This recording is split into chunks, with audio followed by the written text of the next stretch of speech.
Hello everybody, it's Jade. This week we're covering chapters 14.5 through 15.1 in Pact, but first I have a few announcements. There isn't very much of this book left.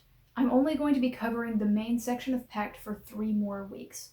Next week I will be finishing Arc 15, and then for the following 2 weeks I will be reading Arc 16. Then, the final week, which is 4 weeks from now, I will be covering the epilogue and a sort of wrap-up episode. I have some things that I want to talk about in that wrap-up episode, but if you have any questions, anything that you would like me to talk about, anything that I haven't covered, please go ahead and send them in. You can comment in the YouTube video below or comment on the post about this in the Parahuman subreddit that I post every week. Obviously, if your questions have anything to do with something that I haven't covered yet, I haven't read it. So either wait for me to cover that section or post it in spoilers. If you have no questions, obviously that's fine, but I wanted to put this opportunity out there just in case. So in 14.5, Blake and Evan go try to visit Mara. They fly ahead of the rest of the group and try to take a shortcut towards her house, but she's already prepared for the instance that somebody were to try to find her from the air. Evan and Blake get attacked by vultures and generally have a difficult time getting to Mara's house, so they end up having to land. Once they're safely on the ground, they realize that they're not actually safely on the ground, and that there's a trap waiting for them, and waiting for the rest of the party, which is about to catch up. At this point, Blake says, "Had we been approaching from the other direction, we wouldn't have seen the track. I wasn't sure we would have escaped. Not all of us. Maybe I would have, with Evan's help. I suspected the satyr and Maynard were spry enough. Green Eyes maybe. But not all of us," which wasn't good enough. And this calls back to that thing that Evan said a few arcs ago that Blake has been trying to commit to, which was fly, ride motorcycles, and everybody lives. And by the end of this section, Blake will have largely given up on 2 out of those. And it looks like the third is in serious danger. But at this point, Blake is still trying to make sure that as much of the party lives as possible. He's willing to sacrifice his own skin, but not the others. This is something that we will revisit pretty much every single chapter for the rest of this section. After they get through this section, Roxanne starts acting weird, and Peter is able to kind of talk her down. We end up finding out that Roxanne stole a whole lot of Eva's witch hunter equipment, and she now has knives, bottles of alcohol for burning Blake alive, and other weapons just stashed under her sweatshirt. And we've gotten a lot of troubling unchildlike behavior from Roxanne in the past, but this section actually does the most to make Roxanne look reasonable in my eyes of anything we've seen of her so far. Taking Eva's knives was arguably a very, very good move. The fact that they have access to these weapons now is fantastic. But on top of that, she's afraid, and she's making calculated moves that will help protect her. She feels like she's in danger, and largely rather than lashing out, she's taking steps to put herself in a better position, one that keeps her safer. Because of this, when it turns out that she's taken alcohol that could burn wood, Blake isn't angry. He tells her that he understands why she did it. And I'm reminded of the Blake who wasn't angry at those teenagers who were shooting at him with BB guns back when he was homeless. Blake has largely stopped being angry at other people, even in the case of Roxanne, who is actively planning on the eventuality that she would have to kill him. Compare that to the situation with Alexis just 2 arcs ago, where when he found out that she knew that someone else was planning on maybe killing him, he felt incredibly betrayed and angry. But this general acceptance of other people's hatred and fear of him ultimately leads to Blake, by the end of this section, stopping really believing in his own future and accepting the fact that he could be, even one day, the monster that everybody else sees when they look at him. We also see Peter here use his tear-down module to build other people back up. In this case, it's Roxanne.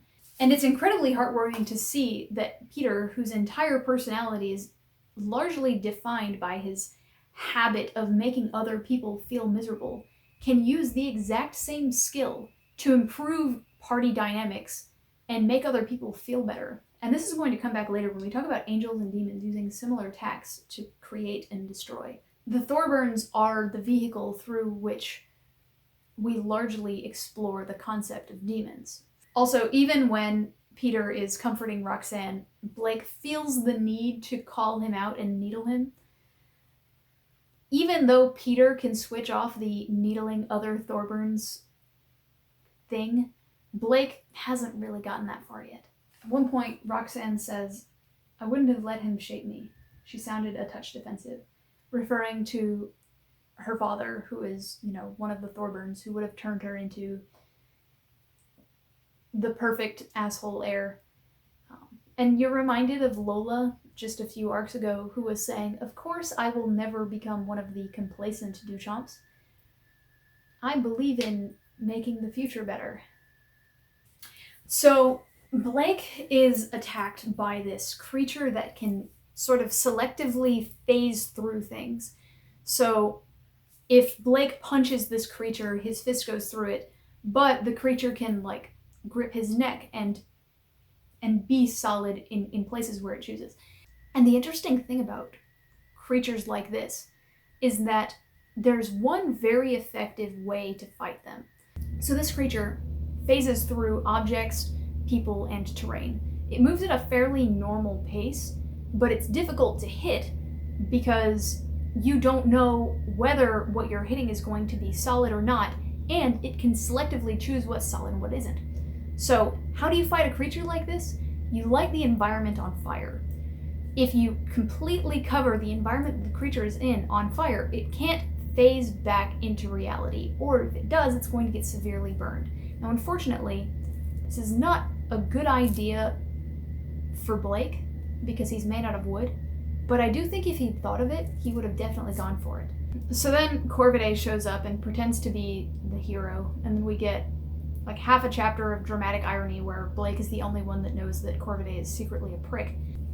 So there's this absolutely brilliant portion of the next chapter right at the beginning where Roxanne has largely calmed down but is still really interested in violence. She's asking very politely, "Okay, well, could we stab Mara? Is she the kind of person that could be stabbed?" And Peter is like, "I like that you're asking questions." And it's just hilarious because her personality has done a total 180, but her values of "can we stab it" are completely consistent. But she's acting like a well-behaved, normal 12-year-old, and it's just so good. So at the end of this, Blake says, "My last-ditch measure every step of the way had been to sacrifice a little bit of myself on the course to winning the fight. We are going to come back to this." So in 14.6, we actually meet up with Mara, and she is really, really angry that the group is trespassing on her property.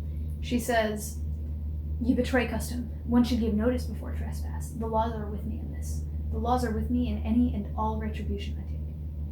"How are we supposed to give notice?" Tiff asked. "There's nothing in the books, and in the past few weeks I've been here." "I am not at your beck and call," the crone said. "I would not give out my name or share a means of finding me." "So you can't trespass on her land without contacting her first, but she's made contacting her impossible?" So I had a student once who said that his goal in life was to be an old man sitting on the front porch in his rocking chair with his dog, chewing a piece of straw and holding a shotgun, yelling at little kids to get off his lawn. And for that reason, every time Mara says something in all of 14.6, I just found it hilarious because even though she has the body of a 13-year-old and the mind of a 24,000-year-old or something, she's really just, "Get off my lawn. I want to be left alone. Goodbye." And it's not funny, but I found it funny. So there's this one quote where Blake is referring to the creatures that were chasing him and Rose down in 1.2.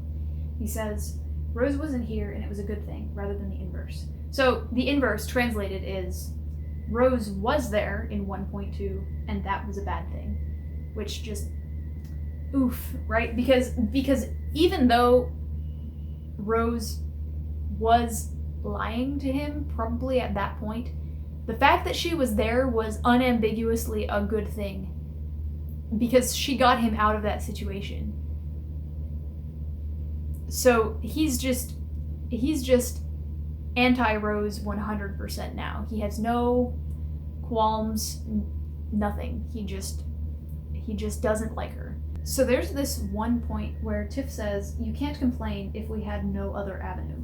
And this brings up something that I've kind of noticed, but I'm not sure if it's ever going to come up, which is that if anybody has a problem lying in this book, we thought it was going to be Ty, but it's actually Tiff.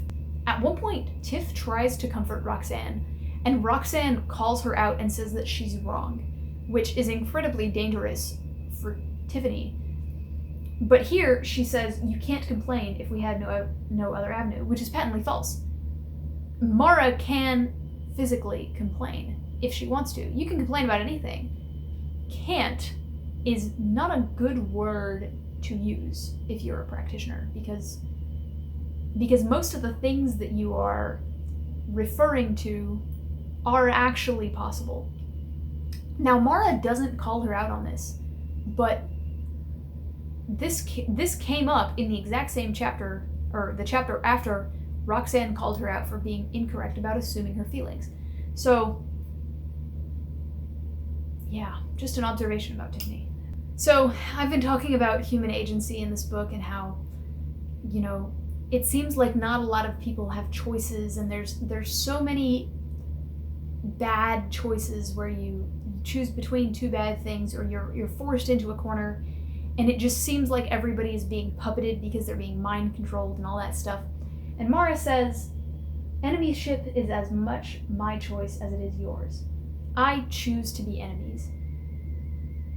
And it's nice to have somebody in this book who well and truly seems to believe in having a choice and, having her own agency and so on, but can't she do it differently? So at one point Blake says, "I've only technically existed for a few months. I don't think I'm long for this world. It sounds like you have a lot more at stake than I do. I can't imagine you really want to pick a fight against someone with so little to lose." Now, the first time I read this, I wrote, "Oh, I get it. Blake wants to live on even chapters and expects to die on odd chapters." But now that I'm done reading the section, this is the first in several chapters in a row where Blake has largely just given up on living. He doesn't bounce back and say, "I want to live" after this, as far as we've seen. So last week I predicted that the mastermind was Mara. And at this point I had pretty much figured out that it wasn't her, because it's never the first person that the protagonist goes to interrogate about a certain subject. But she says, "The town will fall just as it rose 215 years ago. Before that, I was here. I watched people come and go. Settlements rose and fell. Not many, not large, but a number.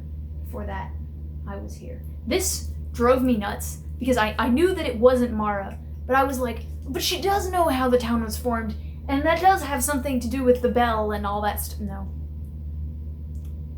I just completely took the wrong path and just kept foraging down it, which is the correct way to deal with Mara's domain, but not the correct way to interpret Pact.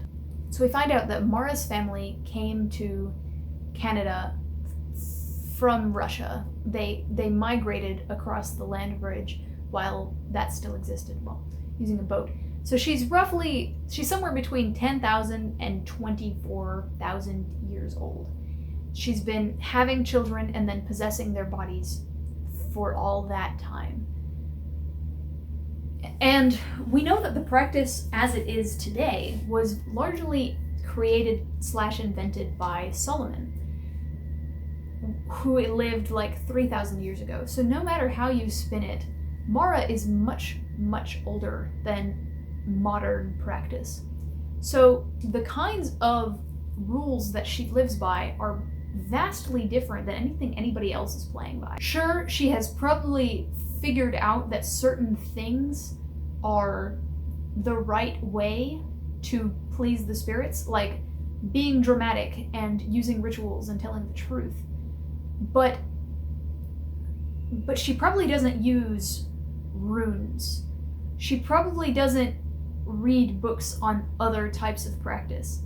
She has the opportunity to do her own study and come up with her own way of doing things, and she certainly isn't interested in doing it the way the rest of the practitioners in Jacob's Bell do. We've also talked about how different other cultures have affected the practice, but Mara is basically acultural. She has influenced some of the cultures that have come by, and she probably has been influenced by some of the cultures that have been around. But it's been so long since she moved here that she doesn't even refer to her parents as her parents. She says, "the man and woman who created me." It's just one tiny sliver in her incredibly lengthy lifetime, almost all of which was spent in solitude. So at one point, Mara says, "I nurtured those who followed after me or passed through, offered them my hand and my amassed knowledge, so they could be communities of people. Many are mine, hundreds of years of work. I saw things follow in our wake, things stirred into existence by our being.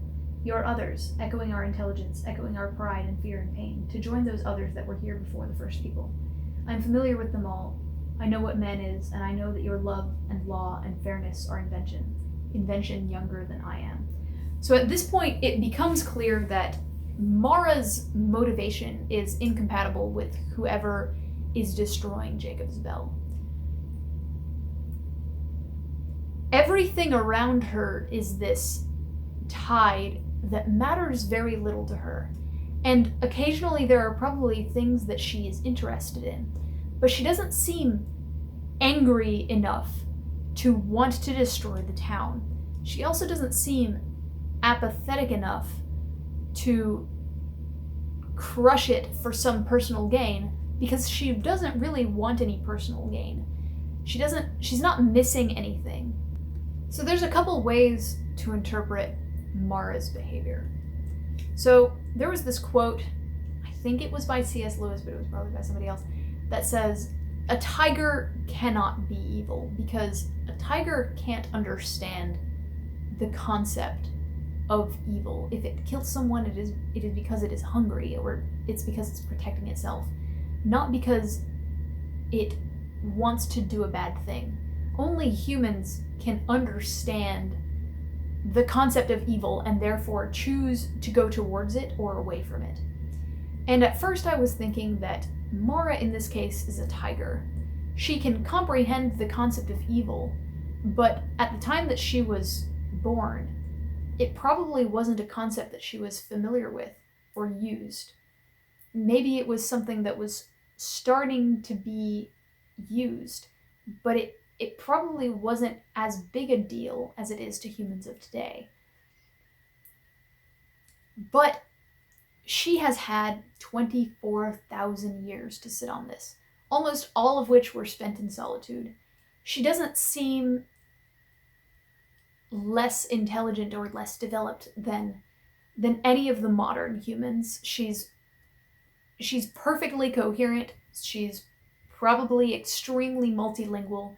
She's very, very philosophical. She just chooses not to be empathetic. She chooses to continue to kill her own children, or rather, lock them in dolls and leave them. And on top of that, I've mentioned before that I'm a transhumanist and I believe we should be trying to make our lives longer. So I always examine these characters whose lives are affected by the fact that their life is so long with a careful eye. There's a certain piece of modern media which ends with humanity having the opportunity for eternal life, and that's the ending. So I can't tell you what the piece of media is because that would spoil the ending. But these people then spend the additional time that they have fulfilling all of their desires that they may not have been able to fulfill otherwise. Writing books, reading all the books they ever wanted to read, learning carpentry and mastering rocket science. And watching that show not only made me envious, but gave me a form of anxiety over the fact that I probably will not be able to complete all of the things that I want to complete within my lifetime. So the fact that Mara spent thousands upon thousands upon thousands of years training birds and stirring her stupid soup just pissed me off. And she claims that she helped people, and maybe that's true, but I don't get the sense from her conversation that she is helpful, and maybe her personality has changed over time as she became more and more apathetic. But I guess in order to make a final judgment of her, I would have to know what really she did for the communities around. The only thing we know for certain that she did is, murder her own children. So we found out a bunch of stuff about others in this chapter that we didn't know already, so I kind of wrote up a current interpretation of the situation. Others existed and ruled the earth, did as they pleased, but eventually humans came about and surprised every other by getting to the point when they started to figure out some of this magic stuff. And now there's a whole bunch of these bipeds walking around who are between the mundane earth and the animals and the mystical. Eventually the humans got far enough along, despite constant bullying, Solomon was able to create some kind of seal that propelled humanity into being something that could start to fend for itself and even have power over some others. This whole conversation where Mara is like, well, I know humanity, and I know people, and I can totally predict what people are like because I've seen enough of them. It reminds me of the discussion that I keep having about kids in Wildbow's works and how Wildbow depicts kids. A lot of media depicts kids as just the uniform child personality, which makes no sense. Kids are all different. Kids are as different as any other set of humans.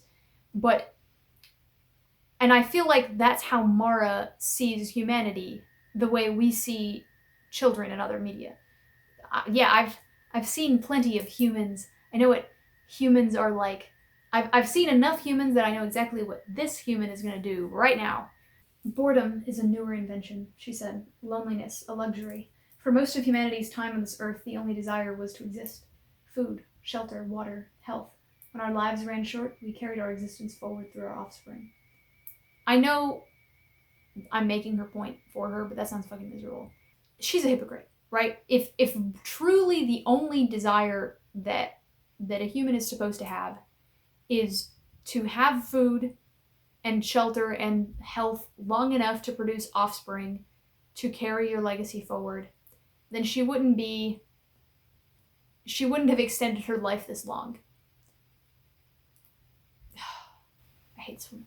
So at this point, Mara offers a deal where where for every person that Blake kills, one person can go free from their party. And Blake really pretends that he's going to actually do this, but he doesn't explain this to anybody, and Evan starts freaking out. This whole habit that Blake has, where he doesn't explain any of his plans to anybody, is really frustrating, but it must be even more frustrating to actually be on his team. Although by the end of this section, Evan has gotten a lot better of judging what Blake actually wants, even if he doesn't tell him. Evan is all in favor of killing Corvidae because Corvidae tried to arrange for his death a couple of times, which, fair. Also, Evan's getting pretty...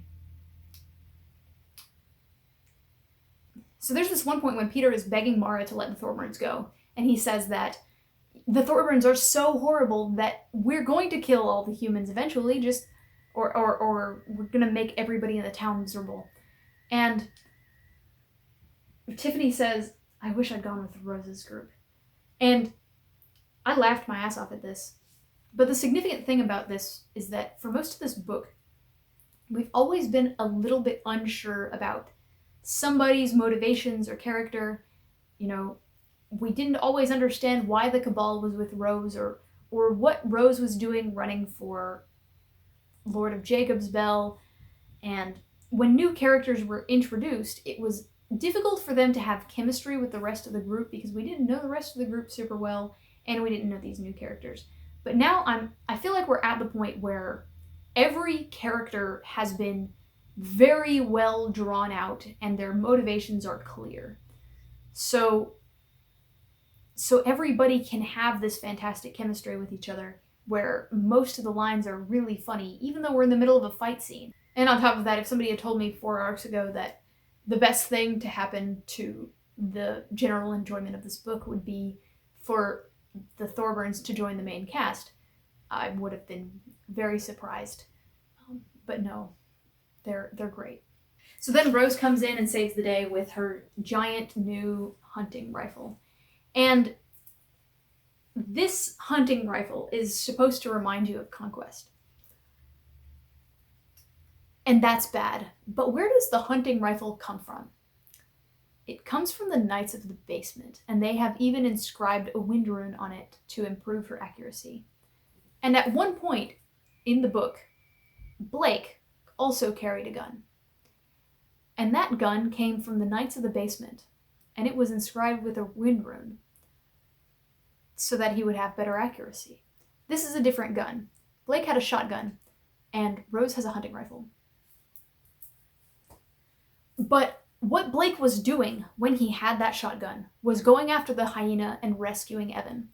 That was the point in the story when Blake turned around from being trying to survive all the time to actively trying to do good things and trying to do things that he's proud of, that he can look back on and say that he's glad he did them. So even though the imagery of Rose having this giant rifle is kind of concerning considering conquest, I think that it's actually a good thing, especially considering the turnaround that Rose's character makes in the course of this section. Blake does his usual, like, being really mad at Rose for saving his life because it upsets the power balance. So 14.7, there's a bunch of fighting in the dark, and that's really cool. But Blake says, at one point in his internal narration, "Trust your instincts, I thought. I'd been warned about it, but it had been tainted advice. My chest ached when I thought about that. The lie, the danger in that lie. Not to trust my instincts." Okay, so who was the person that told Blake not to trust his instincts? It was Alexis. And why did she tell him not to trust his instincts? Because she wanted him to get along with Rose. Because if they didn't get along, then Rose was going to kill him. In other words, the advice that Alexis gave Blake was unambiguously in his best interest and good advice. But Blake still hasn't figured out that him not trusting Alexis is what the Abyss wanted, and that his line of thinking about her motivations is absolutely backwards. And we're going to get to that in just a few paragraphs, because what happens after this is Mara holds Alexis hostage in a circle made of feathers and blood, which is able to completely repel Blake. And my immediate thought, because we had just come off this whole instincts thing, was that I had no idea whether Blake was going to let Alexis die. For most of the book, Blake's most consistent trait was loving Alexis, because he loved his tattoos and he wanted to do the things that his art friends did and so on, all of which revolved around Alexis. But his thinking about her is so clouded, I had absolutely no idea what he was going to do here. So Mara says that he can either kill himself or kill her with the hyena. And the thing that's significant about this, okay, there's a lot of stuff significant about this, but one thing is that if he kills Alexis with the hyena, she would go to hell, basically, which is what Mara says. But in this entire book, people who are unlikely to go to hell are very few and far between. Now, I use the phrase go to hell, but I mean whatever bad afterlife there is here. We don't know anything about it, but yeah. Alexis is one of, like, 4 characters in this book, which has roughly 100 characters, who actually has a chance of not going to hell. And killing her with the hyena would prevent that from happening. But at this point, Blake just kind of stands there for a minute, and he realizes that he just feels so little anymore. He has his directives and he has certain wants, but he says he feels so cold. He feels like he's not much of a person anymore. And despite the fact that Alexis betrayed him, she is still a human being who is mostly good. And when Mara offers for her to die, Blake's narration pretty much skips right over it. Again, he contemplates it, and you can see how he's thinking around it, but he still doesn't have that "what if Alexis dies" module that we talked about back when she was being attacked by the paper girl. And at this point, Blake just turns around and grabs the hyena and prepares to kill himself. Like, he puts very little thought into it. Like, you can see him actually thinking, but it's remarkably little drama. He just, it's like 7 sentences. He just picks up the sword and gets ready to do it. And Mara realizes that she severely miscalculated how much angst Blake wasn't going to be doing over this.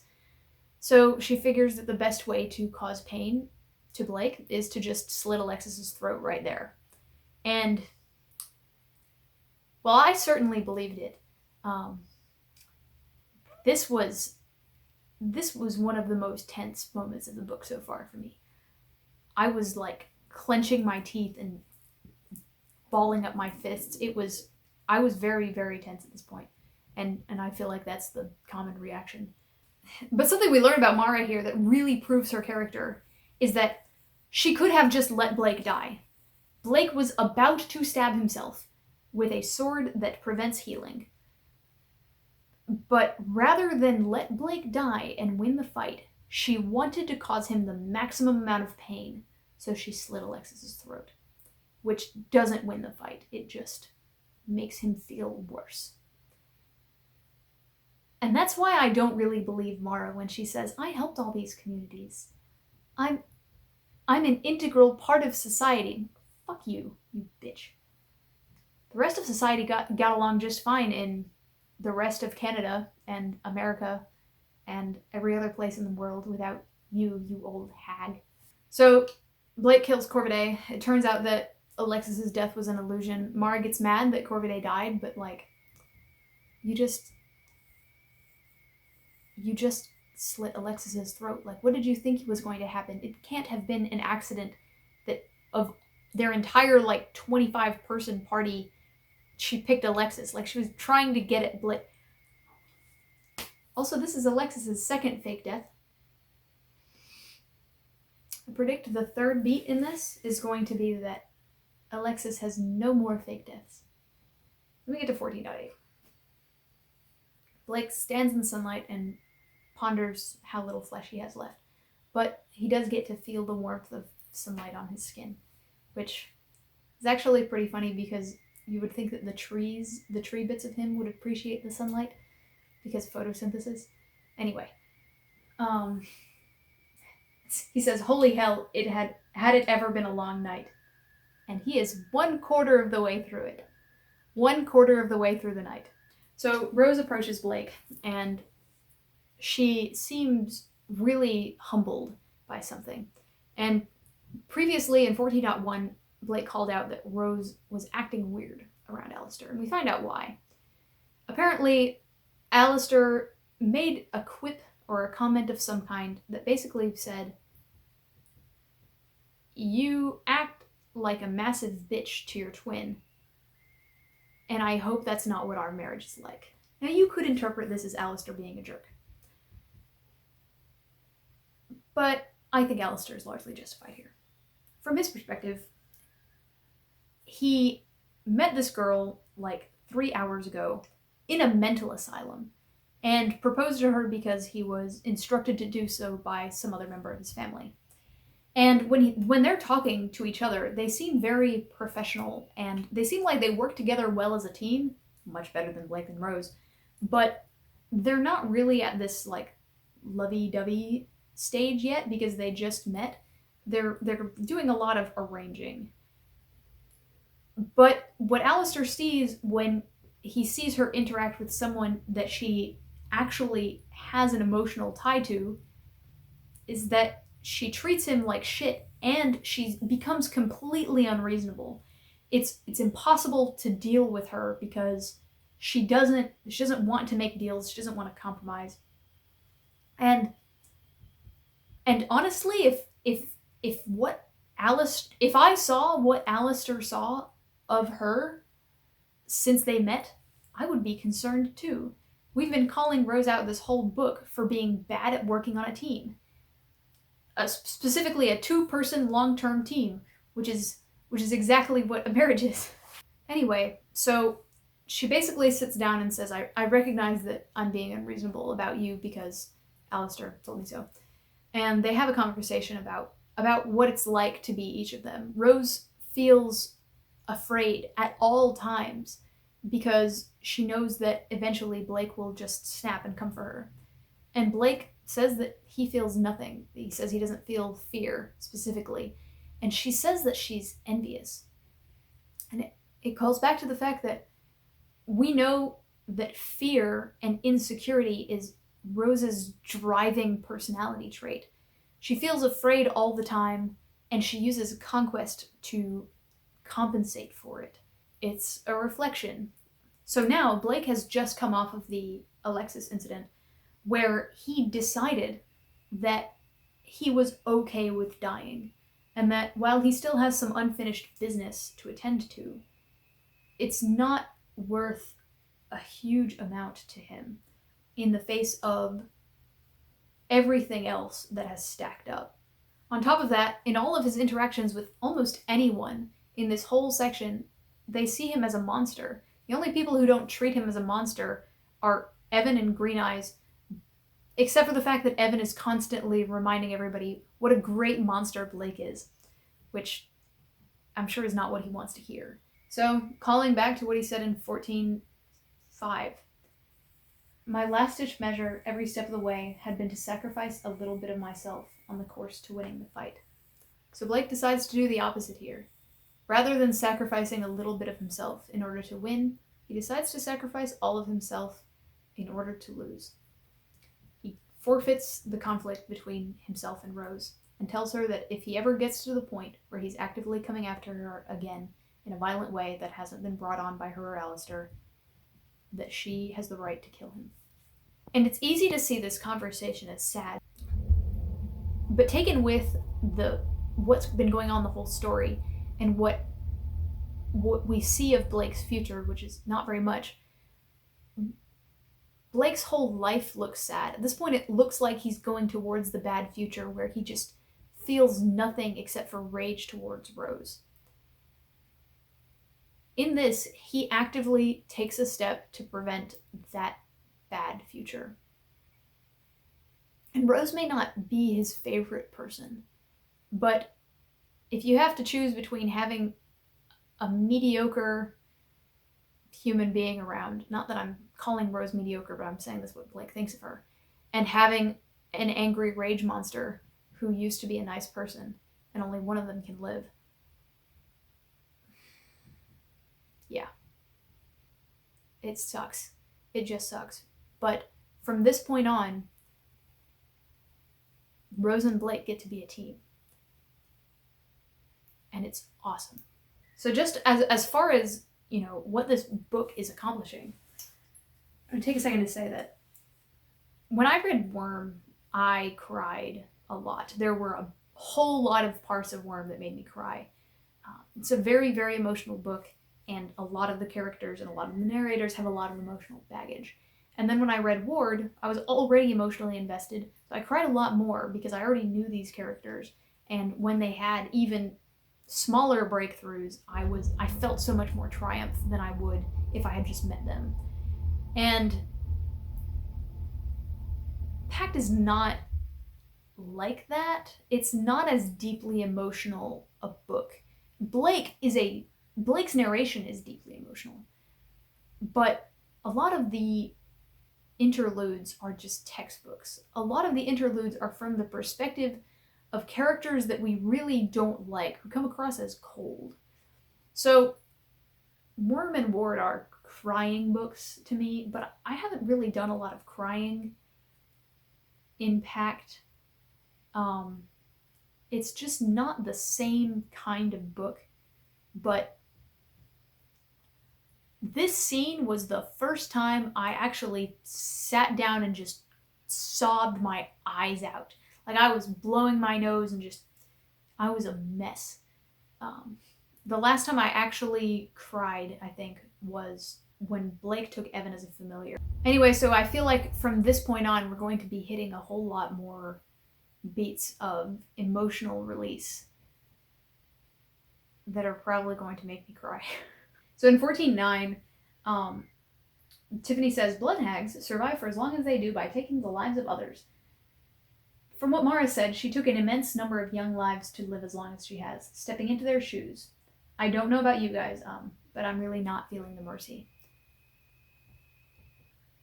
Holy shit. If Tiffany wants somebody to die, like, I support it, because Tiffany is pretty much our most innocent member of the cast other than Evan, except actually including Evan, because Evan is now totally cool with killing people most of the time. If Tiffany wants somebody to die, you know it means business, which kind of reminds me of the thing that happened in 1.2, which was that Blake woke up and asked his landlord for his keys, and Joel gave it to him. So you know that Blake is a really, really trustworthy person if his landlord is giving him his keys. This is like that. You know that Mara is a really, really bad bitch if Tiffany wants her to die.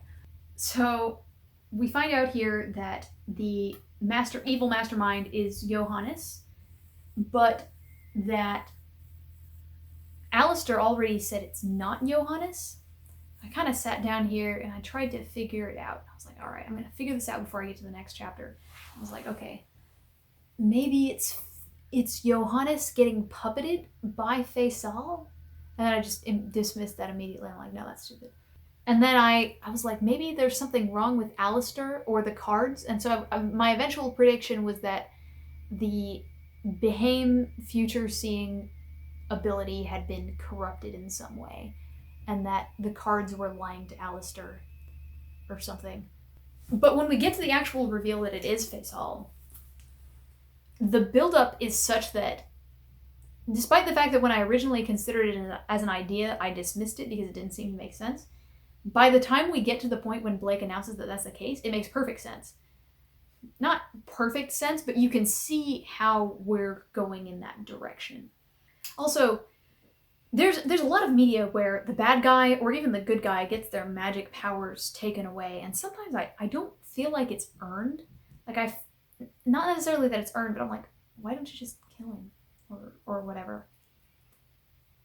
This scene where they take away Mara's magic it's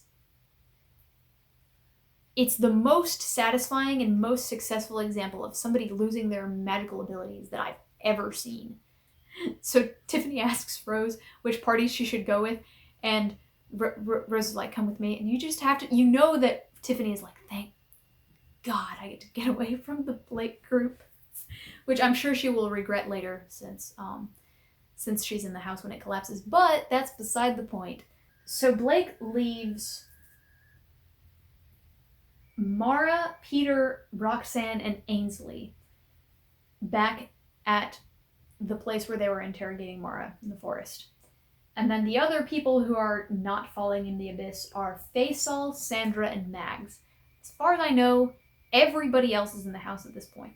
My current count, and this could be wrong, but I think this is it, is Johannes, Blake, Evan, Rose, Alistair, Alexis, Tiff, Ty, Catherine, Ellie, Jeremy, and obviously the barber. There are some other unnamed characters in here, but these are the important ones. So they're having this discussion, and Blake says, I made eye contact with Rose, willing her to somehow express or transmit her thoughts to me, to share what she might know of grandmother or the larger plan. Now this is awesome because he actually wants to be working on a team with Rose the way that he used to want to be working on a team with Rose. And in fact, he is working with her extremely well in this chapter, but he wants to be working even better with her. And it's so awesome. But remember a couple weeks ago, I suggested that, hey Blake, why don't you give Rose one of those bird spirits so that you can communicate telepathically with her? That would have been neat and useful. And I also still think that that's where this is going. So we get to the reveal that Granny Rose is effectively doing her best to declare bankruptcy by effectively sacrificing all of the Thorburn children to make up for the family's karmic debt. Now, I don't know what Granny was... I want to know what Granny was trying to escape this way. Because she died. Does evening out the family karmic debt lift the rest of the Thorburn women out of hell? I really want to know what she was trying to accomplish here. But the point is, she is willing to... She looks to be anticipating the entire Thorburn line ending. All of the women, grandchildren, are in a position where they can't really have kids. It looks like Rose is probably sterile. Paige is gay. Catherine already has a kid, and that's not going super well, and he's a boy. Ellie, she probably didn't think Ellie would have kids. And Ivy, if she was the heir, she would probably be killed as soon as she turned 12, so hopefully no children there either. But I don't think Granny ever wanted the line to continue. Otherwise, she would have said right from the beginning, I will give the house to whichever granddaughter of mine has produced the most great-granddaughters, which obviously would have disastrous results, but at least it would guarantee that the line continues. But she didn't do that. And she purposefully created an heir in Rose that can't have kids. I have no idea what this woman is doing. I really want to know. Like, I spend a significant portion of each of my days trying to figure out what Granny Rose wants. So nobody believes Blythe when he says that Faisal is actually the bad guy, but fortunately, Faisal just comes in and says, yep, I am the bad guy, and then leaves. Thanks a lot. But during his I was the bad guy all along speech, he says, the demon gets what it desires to undo the working that binds it to man's word by taking the Thorburn family and associated individuals to pieces. And I achieve what I desire, stopping it in the long term, worth cooperation in the short term. So he could be referring to cooperating with the barber, but I don't think that's what he's doing. I think he's referring to cooperating with the humans, the ones that he's sentencing to die. Bitch. We've been circling around this idea of familiars betraying their masters for a really long time, starting with the Briar Girl, but also dealing with, the Behame familiars who don't really care about their masters anymore, and Letita, who is just here to be punished, and all that stuff. But Faisal seemed so nice, so we didn't suspect him at all. And Faisal collapses the house. I am sure it is completely within his power to clean up the streets and save the rest of Jacob's Bell, but he's not going to do it because he's an asshole. Oh my god. 14.10 ends on this dumb dog joke where it says, Faisal, Johannes said. He'd collapsed onto his back and he looked hurt. Between a rock and a hard place, I thought, with monsters all between. He says, stay, Johannes said. It's so good. I don't even know. I love the fact that we have now officially reached the climax of the book. We are in it now. And we end this arc on a dumb dog joke. And I love it. So then we get to Faisal and Johannes' interlude, 14.x, which is one of those Xenomind interludes, which is actually the majority of the interludes in this book. It occurred to me at this point that this book is about the Thorburns, a family who's defined by their mastery of demons.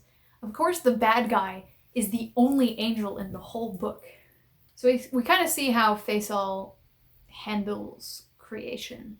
And he's not really creating things in the artistic sense, but he is doing things that ultimately benefit humanity. And the way he does this is by changing stuff. He turns like kind on each other. He does a little bit of his own destruction in order to create, which is remarkably similar to what demons do, specifically Barbatorum. But we've had these themes of creation, destruction, and change throughout the whole book, starting with the fact that Blake's entire identity at the beginning of the book was being friends with artists, which it turns out was because he was an artist as well. Granny Rose claimed that demons can sort of create, but they have to destroy in order to do so.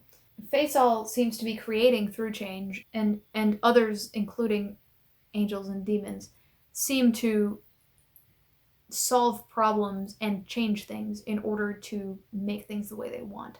But they always have to do some kind of equivalent exchange. They can't create something from nothing. But of course, there is the possibility of creating something from nothing. And I'll go with the most obvious example. This book exists only electronically. It was written, and it exists only as a series of electrical impulses that occasionally travel through the internet. This book doesn't exist in even more ways than most books don't really exist. But it's a work of art, and it's been created without having to sacrifice anything but time in its creation. We also know about the Cabal. So we don't really know what kind of art projects Ty has taken on, but we do know about Tiffany and Alexis. Tiffany does splatter paint, and Alexis does tattoo art, which are both ways that you take a relatively worthless material and arrange it in a way that creates something beautiful. It's not an equivalent exchange. You're taking something almost worthless, the paint or the ink, and arranging it in some way that it is worth so much more. Faisal's gains seem to be minimal and incremental, but the kinds of gains that the human characters are making are incredible. Feeding into this theme of creation, we just found out the Thorburns can't have any more female children, and Rusty's creative side was split in half to create two completely useless parts, which I wonder if Granny Rose was doing on purpose. We see that art is an uncommon hobby for practitioners, and practitioners are closer to others than most humans are. Angels and demons can create either from destruction or from rearrangement. But humans can actually be creative for creativity's sake, and in the process, they have shaped the paranormal world around them. We found out from Mara that a lot of the others have changed significantly, and the repertoire of others that exist has changed significantly since humans came into the picture. Speaking of Rusty, just a sign of respect from Blake to Rose. Rose asks if we can stop calling Ross Thorburn Ross and come up with something else, and the last suggestion is Rusty. And from this point on, Blake refers to Proto Blake and Rose as Rusty in his own narration. He wants to see things the way that Rose does. It's cute. We meet Harith, who is Faisal's brother, and Faisal doesn't appear to feel emotions the same way that humans do. He doesn't feel any joy or sadness, but he describes everything around him as being chaotic and noisy. And when Harith comes around, he feels calm. And this appears to be his equivalent of love, is this silence. So he just has a different set of emotions than we do. At one point, Faisal lays a hand on a child's head as she runs by, and he doesn't think about it in his narration, but you know that he just probably completely changed the course of that kid's life just by laying hands on her head. So Harith asks Faisal to go to Jacob's Bell and keep an eye on two situations. One of which is the fact that Rose Sr. has just found Barbatorum, and the other of which is that Johannes is doing something, and we don't really know what it is, but it's going to go south. So something changes here, because Faisal goes there completely with the intention of helping, and he decides to sink the town into hell. And it has to be because of something that Johannes is doing. Both Harith and Faisal are aware that Johannes' domain is doing something that Johannes isn't really going for. And we don't know what it is yet. And that probably has something to do with the fact that Faisal changes his mind later and decides to betray everybody. So we meet this ambitious teenage Johannes before he has ever met Faisal.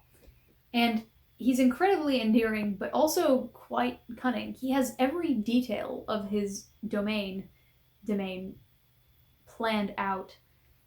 And he has contingency plans for contingency plans. And they all seem to work very well. He's also hilarious and behaves in a way that's just very, very charming. Like, when Faisal comes and talks to him for the first time, he realizes that an angel has come to confront him about his actions. He just picks up his things and starts to walk away like, oh, you're an angel? All right, I'm out. At one point, he's holding a gun in one hand and his pipes in the other hand, and he picks the pipes up and blows into it, but he makes sure first that he doesn't accidentally hold up the gun to his face, which is hilarious because everybody's done that thing once where you have like a sandwich in one hand and the object in the other, and you like bite into the object. It's funny. I mentioned in the first episode of this that there are characters in Wildbow's works who have some kind of simulation-based precognition where they're able to make decisions based on running a simulation of what things would be like given certain conditions. And Faisal is the truest form of character that we've seen with that in Pact. We thought that the barber had it in the creation of Rose, but it's Faisal. Now, Johannes's choice of others is exactly as bad as we kind of anticipated. He's willing to expend the power of others, and he's using a bunch of others that he really clearly doesn't care about.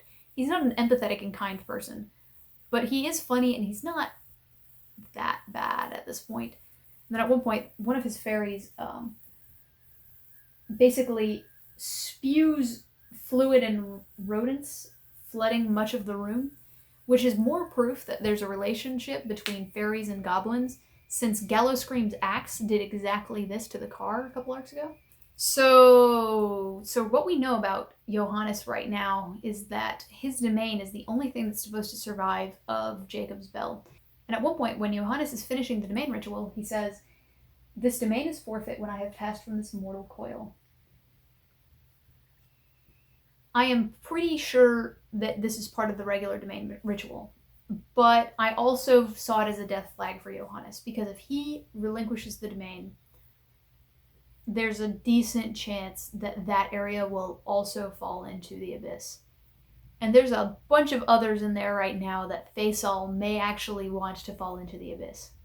At one point, Faisal, when we're back to Faisal's perspective, it says Faisal wasn't a warrior, he was a planner. And this is a dichotomy that Wildbow uses a lot, but particularly in Pact. The warrior and the thinker, or the warrior and the planner, is something that we have talked about Blake and Rose being a whole lot. I guess the implication we're supposed to get here is that Faisal is the thinker and that the barber is the warrior in this partnership.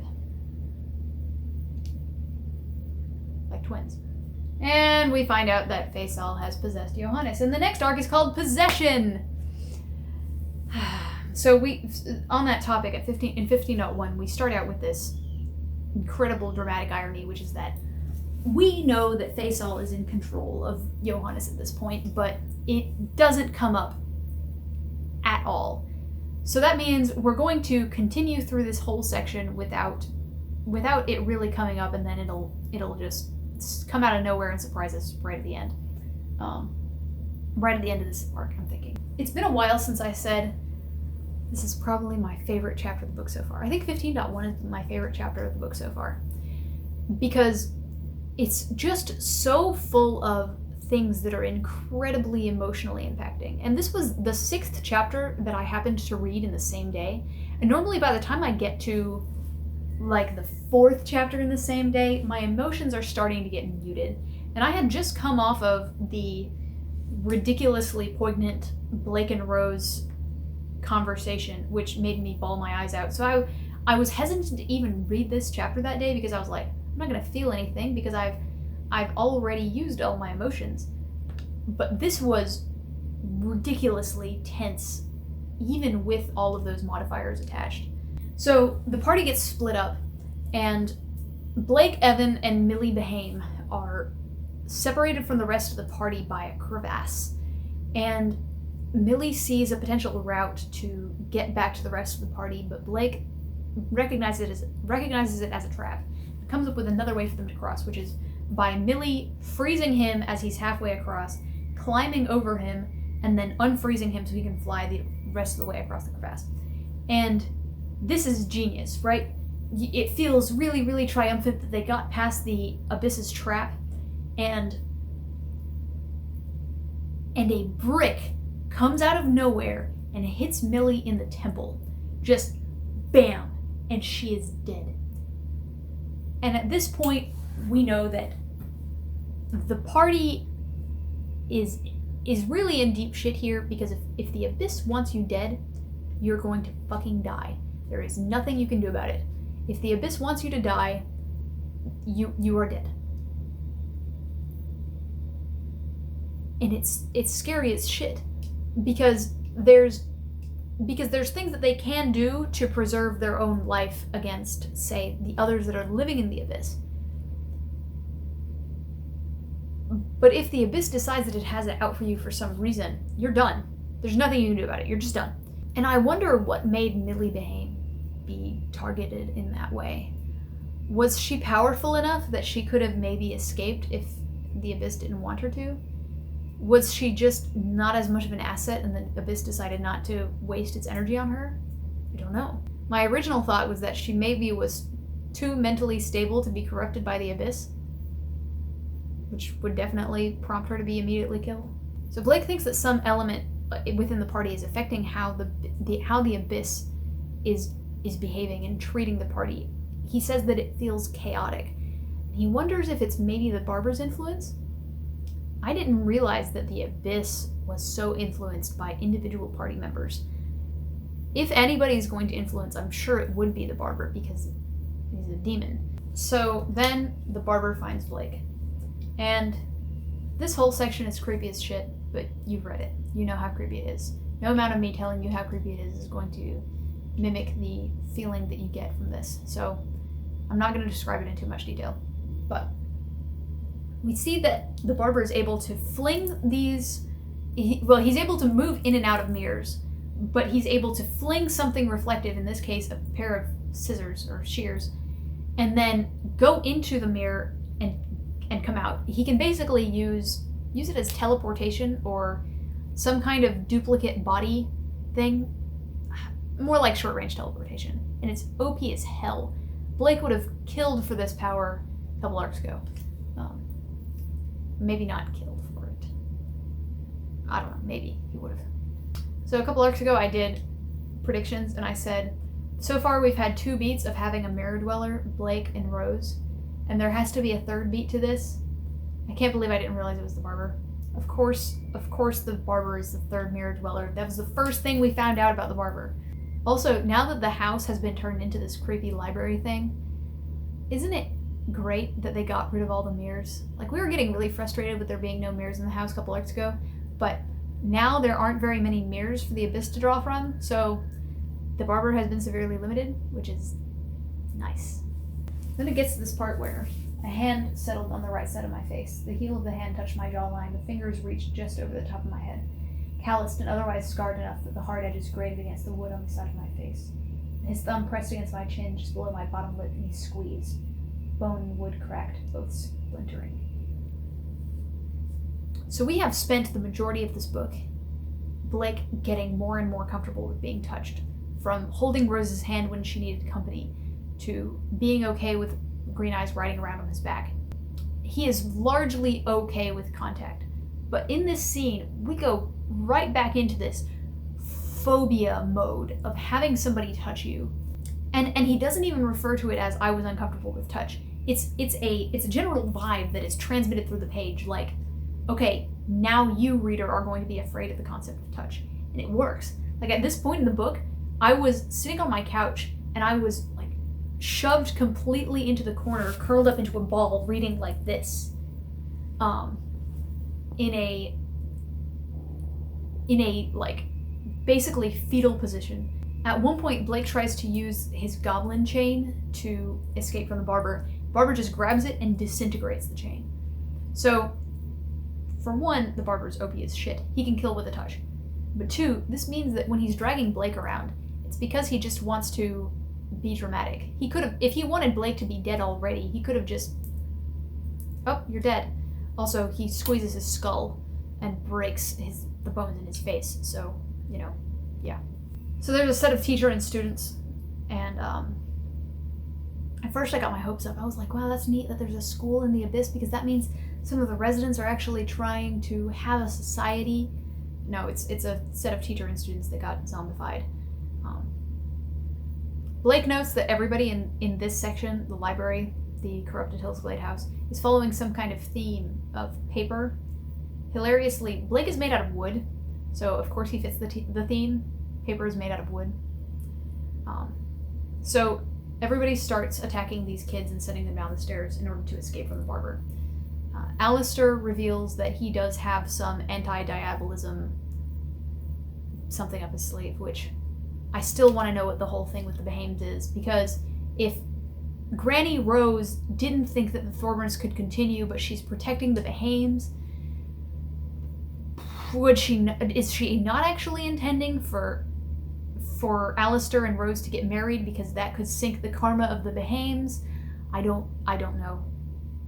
I'm probably gonna do a full reread of this book, like very, very soon after I'm finished, because I'm so not clear on the story. But I know that the story is consistent and that I'm just missing stuff. But Alistair also needs 10 minutes setup time to do his anti-demon thing. That's crazy. Like I'm sorry, Alistair. You're not gonna get 10 minutes. Or he will get 10 minutes at the expense of, like, several party members' lives. Which I'm sure is what's going to happen. So, one of the Behames asks what happened to Millie, the one that was hit in the temple by a brick. And Evan says that Blake tried his best, but that there was nothing he could do. And the Behame is like, no, you're Blake's familiar, so I don't trust you. And Rose says, we'll take Evan's word for it, which, it's one line, but it's massive character development, because Rose has never listened to a word Evan says. She doesn't acknowledge his agency. She doesn't acknowledge the things that he says as being potentially good ideas or bad ideas. She just never listened to him at all, and now she's actually defending Evan towards the family that she's marrying into, which is huge character development, and it just shows how much more secure she feels with this whole deal with Blake. She feels less afraid and less like she needs to compensate for that fear by pushing other people down. So then we get to the big bad Kathy thing. And it's just so sad, right?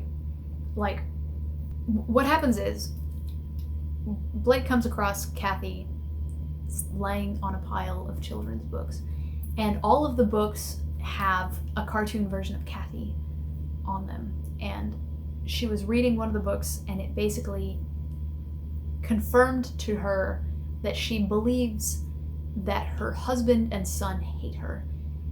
And it doesn't even say that her husband and son actually hate her. It says that she feels like it. So it looks like she's had doubts about the stability of her family, but she's been just kind of pushing it down.